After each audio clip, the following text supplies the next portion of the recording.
Ever get the feeling that, the typical creation story, the one we all kind of grew up with, is missing a few pieces? Yeah, like there's another side to the story. Right, like a whole other perspective. Mm-hmm. Well, that's what we're diving into today. Buckle up. We're going to explore a whole different creation myth. One that might just flip your whole perspective. It's a pretty wild tale. Yeah. We're talking divine wisdom, a seriously flawed creator, and humanity's quest for something called Gnosis.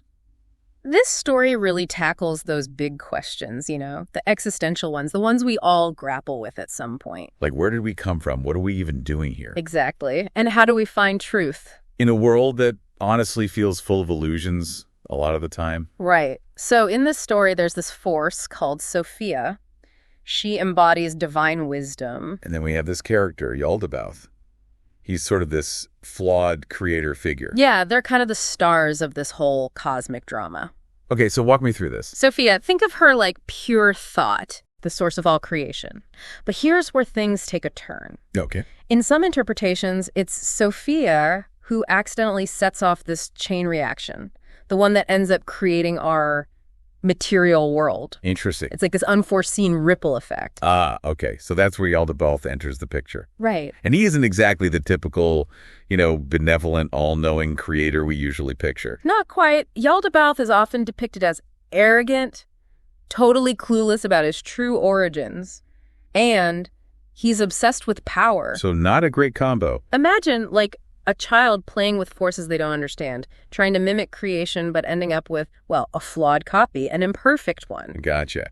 So we have Sophia, this embodiment of wisdom, who accidentally kind of sets off creation, and then this bumbling Yaldabaoth swoops in and messes things up a bit. I'm already hooked. But wait, there's more. We haven't even gotten to where we fit into all of this. Right. Humanity. Where do we come in? That's where the whole light versus darkness thing comes in. It's not like a simple good versus evil thing. Think of it more as this nuanced dance between forces. You, me, the listener, we all carry a spark of Sophia's divine light inside us. Interesting. It's like this hidden potential, this inner knowing. But we're also stuck, right? Stuck where? In this flawed material world Yaldabaoth created. Surrounded by illusions, distractions, things that keep us from actually seeing our true nature. Hold on. So you're saying we all have this piece of divine wisdom inside us, but this world, this flawed world, it's like it's blinding us to it. Exactly. It's almost like, playing a video game on hard mode. Okay, I like that analogy. The challenges we face, the imperfections, they're all part of the game. The question is, do we give in to the darkness?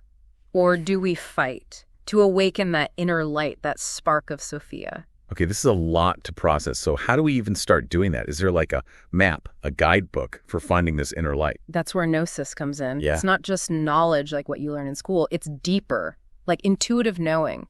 It's peeling back layers of illusion, recognizing ourselves. For who we truly are. Yeah, as sparks of the divine. And ultimately breaking free from the limits of this material world, it's the path to, liberation, reaching our potential.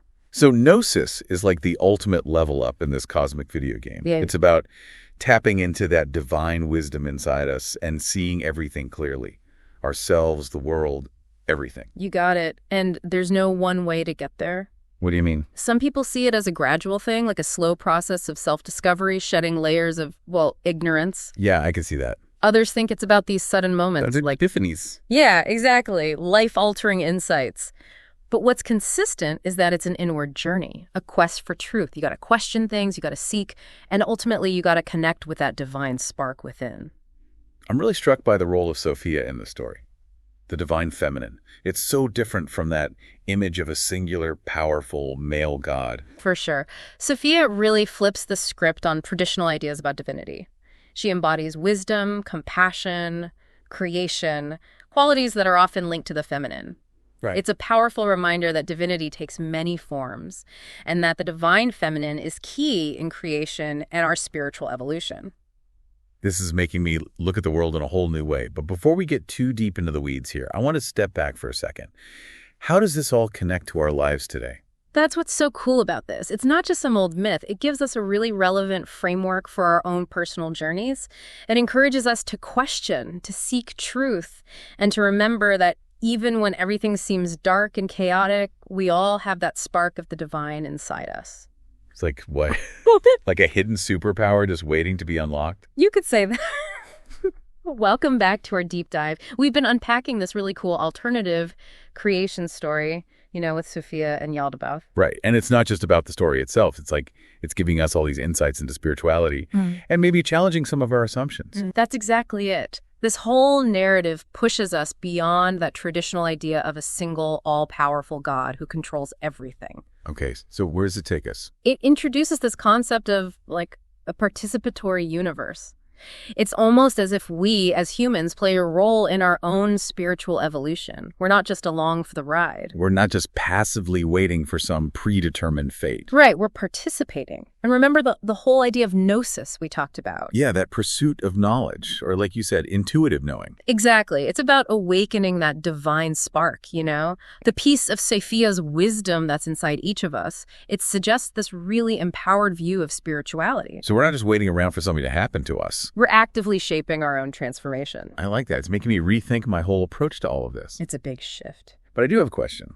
If this world was created by, well, a flawed creator, by Yaldabaoth, doesn't that kind of set us up for failure? That's a really good question and a valid concern. But the story, it doesn't present it as this hopeless situation. Okay, so how should we view it? Yes, Yaldabaoth's creation is flawed. It's not perfect. It's kind of like this pale imitation of a true divine realm. Yeah. But, and this is a big but, it's also this realm that's full of potential. It's a training ground almost, where we can learn, grow, and ultimately transcend those limitations that seem so big and scary. So we should be viewing those imperfections, those flaws, as challenges, Yeah. opportunities for growth. Exactly. It's almost like we're playing on a higher difficulty setting, which makes leveling up that much more satisfying. I like that. Makes it more of an accomplishment. Right. And remember, the story emphasizes this interplay between light and darkness. It's by going through those challenges, by facing the darkness, both internally and around us, that we refine, that we strengthen that inner light. It's like a spiritual weightlifting session. The more resistance we push against, the stronger we become. But, and this is a big question for me, are we supposed to do this alone? Definitely not. We're not in this by ourselves. Remember, we have that spark of Sophia's wisdom, and the story even suggests there are divine beings, allies, really, who are there to offer help and guidance. That brings us back to Sophia, to Yeah. the divine feminine. She's not just watching all of this unfold. Right. She's an active participant, helping us, guiding us toward Gnosis. Exactly. Sophia embodies wisdom, compassion, and that creative power of the divine feminine. Think of her like a constant beacon of light. Even in the darkest corners of Yaldabaoth's creation, she's there. In some interpretations, she even sends these emissaries, these messengers, to help awaken humanity to its true potential. Right. She's not passive at all. And I think that's what resonates so much about this story, It's not this simple tale of good versus evil. It's more nuanced, more complex. It's about recognizing the divine spark within ourselves and everyone around us and working to bring more light into the world. I love that. It's not just about personal enlightenment. It's about collective action. And that's what makes this myth so relevant to our lives today. Those themes, of spiritual empowerment, the quest for truth, the struggle against those forces trying to trap us in ignorance and darkness, it's all as relevant now as it was back then. I mean, think about it. We might not be battling literal cosmic beings like Yaldabaoth, but we do encounter systems, structures that limit our potential. Right, like how we're constantly bombarded with misinformation, manipulated by algorithms, caught in systems that prioritize profit over people. It's true. It takes effort to stay true to ourselves, to seek truth, to listen to our own inner wisdom. We have to fight for it. We are constantly being pulled in different directions, and it's so easy to choose the easy path, the path of ignorance, of complacency. But this story, it's like this wake-up call, a reminder that we have a choice. We can choose to tap into our potential, to reclaim our power, to become agents of change. It really makes you think about those small choices we make every day. And how those choices contribute to either light or darkness. Yeah. That's the essence of Gnosis, recognizing those choices and making them consciously. It's not about arriving at some final destination, but being present in the journey. That makes sense. It takes courage, compassion, and this constant willingness to learn and grow. And another thing that stands out is how this story challenges those traditional power structures. Yeah. Yaldabaoth, he's supposed to be this creator, but he's portrayed as flawed.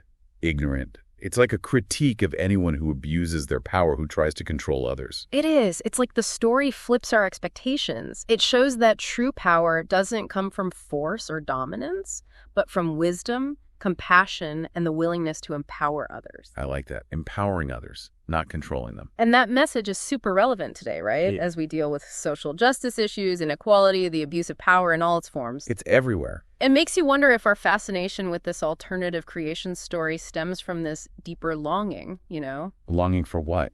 for a more just and equitable world, where power is used for good, where everyone has a chance to reach their full potential. Maybe it's a collective yearning for a different way of being, a different way of relating to each other and the world. That could be it. And it's interesting because this story doesn't offer a simple solution. It's not a step-by-step guide to fixing everything. Right, it doesn't spell it all out. Instead, it gives us this framework for understanding the complexity of existence, the dance between light and darkness, the ongoing struggle for truth and liberation. It's an invitation to participate, to be agents of change, both in our own lives and the world around us. And it's not about being given all the answers. It's about embracing the journey, the struggle, and using those experiences to fuel our growth, to learn to see the world through a new lens. You got it. And that lens reveals those deeper spiritual dynamics that are always at play. And I guess empowers us to shape those dynamics, to contribute to the evolution of consciousness, and maybe, just maybe, create a world that aligns with our highest aspirations. But how do we do that? How do we translate this wisdom into action, into our everyday lives? All right, we're back, ready to wrap up this deep dive. Yeah, we've explored a lot. Sophia, Yaldabaoth, that idea of Gnosis, the divine feminine. But it feels like we've only just scratched the surface, like there's so much more to uncover. You're right, there is. And what's really amazing is how much these themes resonate across different cultures throughout history. It's like they're universal, these themes. It's true. We can see echoes of this story, everywhere. Okay, like where? Ancient Gnostic texts, modern spiritual movements, you name it. Speaking of the Gnostics, I'm kind of curious. Who were these folks?